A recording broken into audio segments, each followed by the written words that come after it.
You ask Tiger to solve. This deals with linear equations with one unknown. The final result is x equals 12. Let's solve it step by step. Simplify the expression. Group like terms.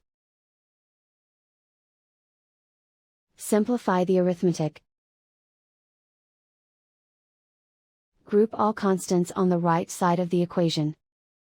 Subtract 4 from both sides. Simplify the arithmetic.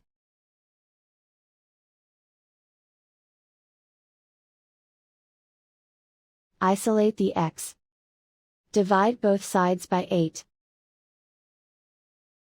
Simplify the fraction. Find the greatest common factor of the numerator and denominator. Factor out and cancel the greatest common factor. And so the final result is x equals 12.